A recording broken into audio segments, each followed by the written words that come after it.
Hello everyone, this is Jyoti from Daksh Academy Ladwa and आज हम शुरू करेंगे अपना बायो का एक नया चैप्टर दैट इज़ सेल। ठीक है, कोशिका के बारे में पढ़ते हैं।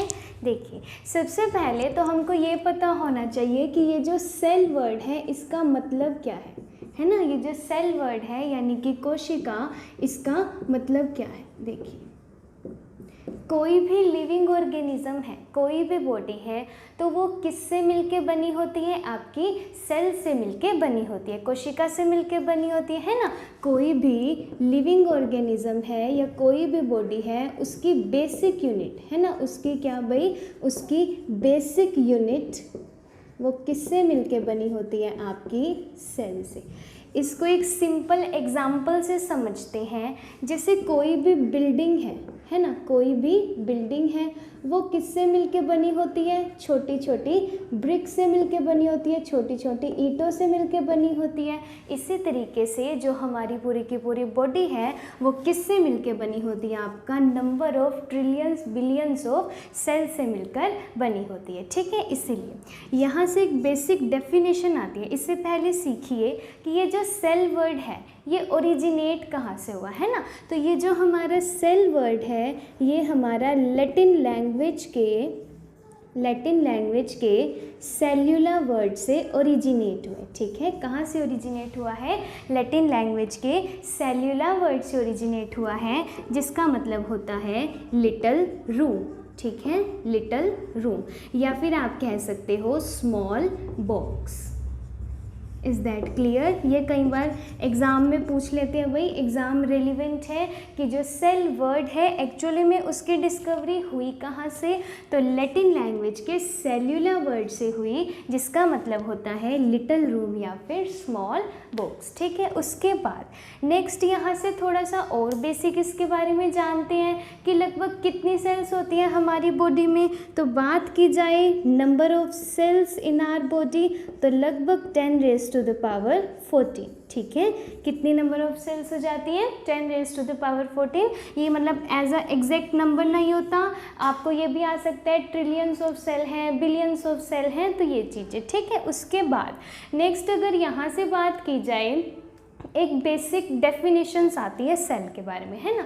उससे पहले एक थोड़ी सी चीज़ और सीखो, जैसे सेल्यूलर बनाया, मतलब बताया, लिटिल रूम या फिर स्मॉल बॉक्स, है ना।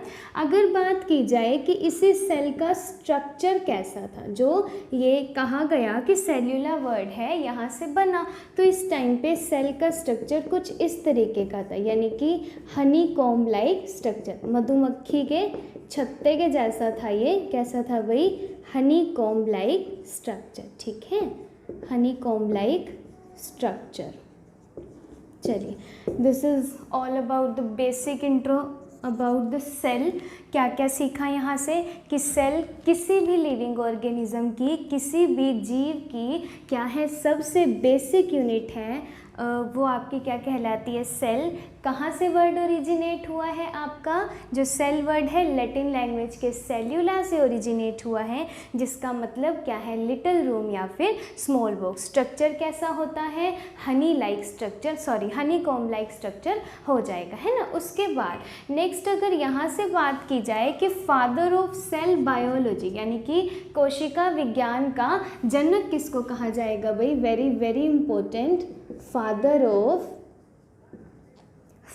ऑफ सेल बायोलॉजी, यानी कि कोशिका विज्ञान का जनक, कोशिका विज्ञान का जनक, तो ये किसको कहा जाता है भाई? Robert Hooke. Very very important, Robert Hooke को कोशिका विज्ञान का जनक किसको कहा जाता है? रॉबर्ट हुक को, जिन्होंने सबसे पहले क्या करी थी? आपके सेल की डिस्कवरी की थी। वो कब की थी? वो अभी हम पढ़ेंगे, जब हम पढ़ेंगे डिस्कवरी ऑफ सेल, वहाँ सारा इसको डिटेल में करते हैं। ठीक है, उसके बाद यहाँ से ये चीज़ हो गई फादर ऑफ सेल बायोलॉजी, है ना।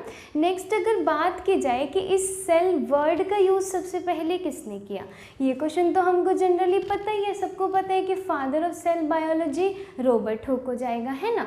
अगर बात की जाए कि ये जो सेल वर्ड है इसका यूज़ सबसे पहले किसने किया, कोशिका शब्द का प्रयोग सबसे पहले किसने किया, तो यहाँ से एक साइंटिस्ट का नाम याद रखेंगे, हर्टविग।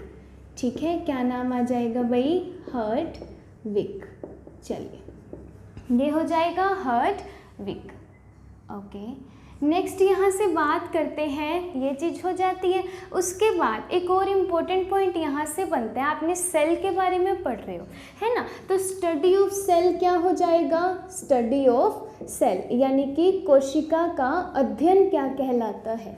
बायो की जिस ब्रांच के अंदर आप सेल बायोलॉजी के बारे में पढ़ते हो उसकी स्टडी को क्या कहा जाता है, तो उसे कहा जाता है साइटोलॉजी। ठीक है, साइटोलॉजी। काफ़ी बार ये एग्ज़ाम में पूछा हुआ है क्वेश्चन कि स्टडी ऑफ सेल को क्या कहा जाएगा, साइटोलॉजी, है ना। जहाँ भी आपको ये साइटो वर्ड नज़र आए, साइटो का मतलब क्या होता है सेल, एंड लॉजी का मतलब क्या होता है स्टडी, तो बन गया ना कोशिका का अध्ययन या फिर स्टडी ऑफ सेल क्या हो जाएगा, साइटोलॉजी। ठीक है, उसके बाद यहाँ तक क्लियर हो जाएगा। उसके बाद नेक्स्ट अगर हम बात करें, हमने यहाँ पर कहा था कि सेल बेसिक यूनिट है जिससे पूरी की पूरी बॉडी मिलके बनी है, लेकिन ऐसा तो नहीं है डायरेक्ट एक ही सेल से पूरी बॉडी बन गई। ठीक है, ऐसा तो नहीं है, ये भी काफ़ी प्रोसेस होते हैं जिसमें आपका क्या आ जाएगा, देखो जैसे पहले सेल यानी पहले बनी कोशिका, कोशिका से क्या बनेगा, टिश्यू मतलब कि उत्तक, टिश्यू से बाद आपका क्या बन जाएगा भाई, ऑर्गन सिस्टम। ठीक है, ऑर्गन सिस्टम।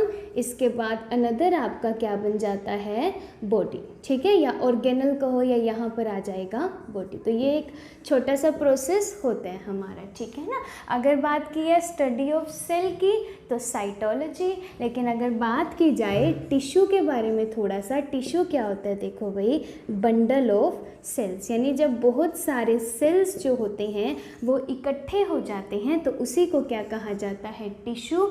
एंड आपका स्टडी ऑफ टिश्यू क्या हो जाएगा, यहाँ से स्टडी ऑफ टिश्यू मतलब कि उत्तक का अध्ययन। तो उत्तक का अध्ययन स्टडी ऑफ टिश्यू को कहा जाता है हिस्टोलॉजी। क्या कहा जाता है, हिस्टोलॉजी, या फिर इसी को बोलें तो कहते हैं ओतिकी, हिंदी में कहते हो इसको ओतिकी, उसको साइटोलॉजी ही कहते हो हिंदी में भी। ठीक है, इज़ दैट क्लियर। यहाँ तक देखो थोड़ा सा बेसिक पढ़ा है, क्या क्या पढ़ा है फटाफट से इसको रिकॉल कर लेते हैं एक बार, है ना।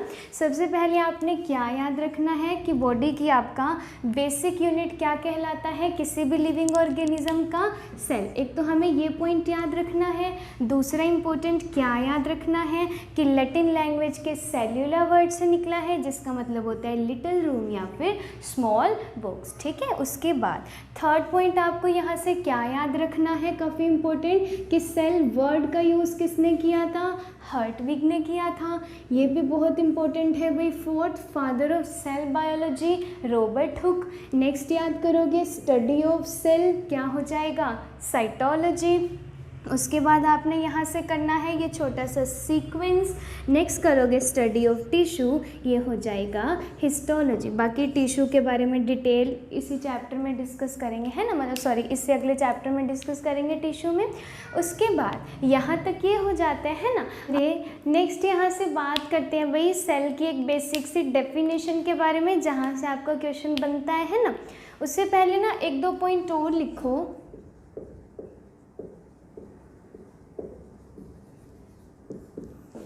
इससे पहले एक दो पॉइंट और लिखिएगा यहाँ पर। जैसे आपने पढ़ा था कि सेल वर्ड का सबसे पहले यूज़ किसने किया, तो हर्टविग ने, है ना, किसने किया, हर्टविग ने। नेक्स्ट आपने पढ़ा कि फादर ऑफ सेल बायोलॉजी किसको कहा गया, रॉबर्ट हुक को कहा गया। उसके बाद नेक्स्ट यहाँ से एक और इम्पोर्टेंट पॉइंट लिखिएगा कि आपका फादर ऑफ मॉडर्न साइटोलॉजी किसको कहा जाता है। ऐसे ऐसे क्वेश्चन आ जाते हैं भाई, फादर ऑफ मॉडर्न साइटोलॉजी। ठीक है, यानी कि आधुनिक कोशिका विज्ञान के जनक, ठीक है, आधुनिक कोशिका विज्ञान के जनक। तो फादर ऑफ मॉडर्न साइटोलॉजी ये किसको कहा जाता है? स्वैनसन। किसको कहा जाता है भाई? स्वैनसन, ठीक है। इसके बाद एक और पॉइंट यहाँ से लिखिएगा इम्पोर्टेंट कि फादर ऑफ इंडियन साइटोलॉजी, ठीक है, फादर ऑफ इंडियन साइटोलॉजी यानी कि आपका भारतीय कोशिका विज्ञान के जनक, है ना, भारतीय कोशिका विज्ञान के जनक। तो ये किसको कहा जाता है भाई? काफ़ी इम्पोर्टेंट है, A.K. शर्मा, ठीक है, A.K. शर्मा, जिन्होंने आर्टिफिशियल DNA वगैरह भी दिया था। वो DNA जब करेंगे तो वहाँ डिटेल में करते हैं। अभी के लिए इतना याद रखिएगा, father of Indian cytology A.K. Sharma, father of modern cytology Swanson. Use किसने किया सेल वर्ड का सबसे पहले या साइटोलॉजी का? हर्टविग ने। एंड ये काफ़ी इम्पोर्टेंट है भाई। और फादर ऑफ सेल बायोलॉजी क्या हो जाएगा आपका? रॉबर्ट हुक, ठीक है। चलिए नेक्स्ट यहाँ से, ये तो थे कुछ फैक्ट छोटे छोटे, है ना।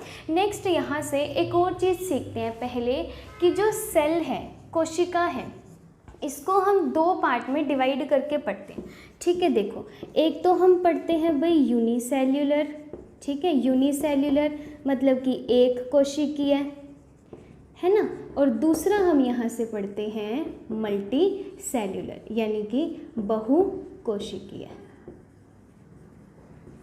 अभी नाम से क्लियर हो रहे, सिंपल सा है। देखो, यूनि का मतलब क्या होता है? वन। सेल्यूलर का मतलब क्या हो गया? सेल, यानी ऐसे लिविंग ऑर्गेनिज्म जिसमें क्या होती है? सिंगल सेल होती है, वो क्या हो जाएंगे? यूनिसेल्यूलर। नेक्स्ट अगर बात की जाए मल्टी सेल्यूलर की, तो जिसके अंदर क्या होते हैं? नंबर ऑफ सेल्स होते हैं, या फिर मल्टीपल नंबर ऑफ सेल्स हो, बहुत सारे सेल्स हो, उसको आप क्या कहते हो? मल्टी सेल्यूलर, है ना।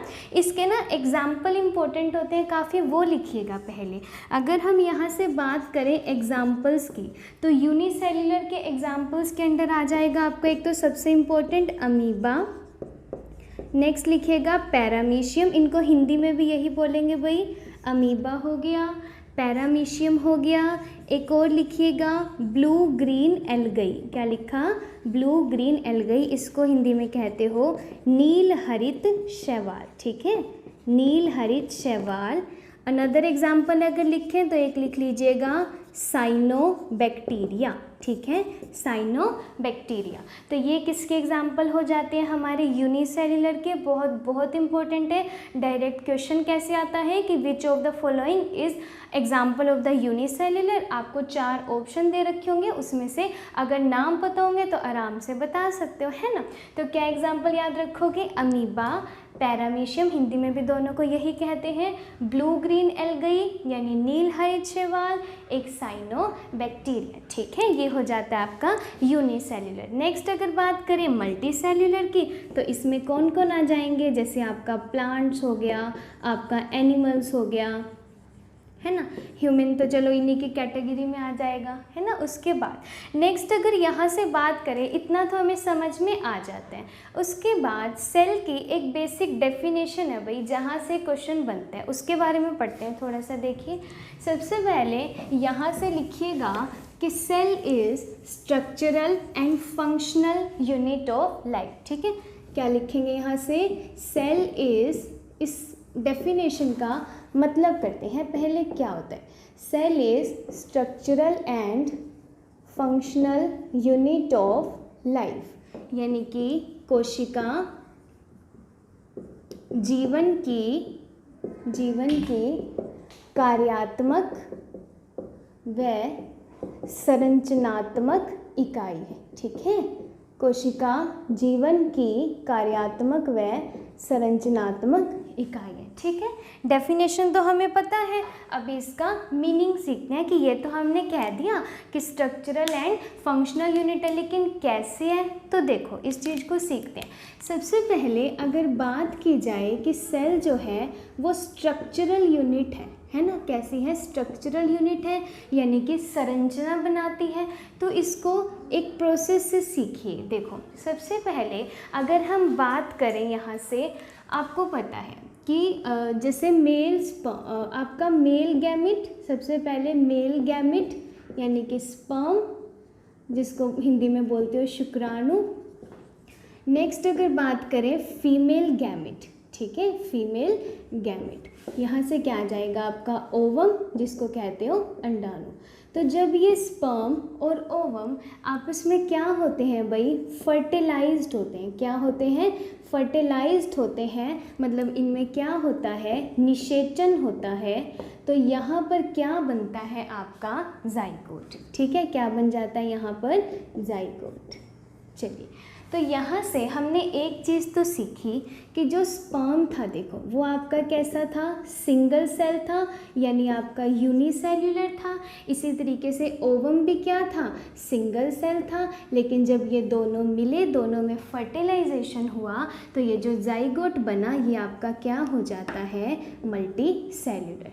तो आई थिंक समझ में आ गया होगा, यानी बहुकोशिकीय ये किस तरीके से हो जाएगा कि जब भी आपका सिंगल सेल मिलता है यूनिसेल्युलर, तो उसने किस तरीके से एक पूरा का पूरा स्ट्रक्चर बना दिया, ठीक है, जो कि आगे मदर की वोम में यानी माता के गर्भ में ये क्या करेगा, अपनी 9 मंथ तक की जर्नी को कंप्लीट करेगा, ठीक है। पहले जाइगोट होगा, देन एम्ब्रियो बनेगा, उसके बाद आपका न्यूनेटल वगैरह, है ना। यहाँ तक हमने अब तक क्या क्या पढ़ा, सेल का पूरा बेसिक इंट्रो पढ़ लिया, इसकी डेफिनेशन को डिटेल में पढ़ लिया, जितने भी पॉइंट्स थे सबको अच्छे से बना लीजिएगा। इसके बाद नेक्स्ट जो हम पढ़ेंगे नेक्स्ट क्लास में, वो हम पढ़ेंगे डिस्कवरी ऑफ सेल, ठीक है। आई होप आपको ये क्लास अच्छी लगी होगी, एंड चैनल को लाइक शेयर सब्सक्राइब ज़रूर कीजिएगा। Thank you, thanks for the watching.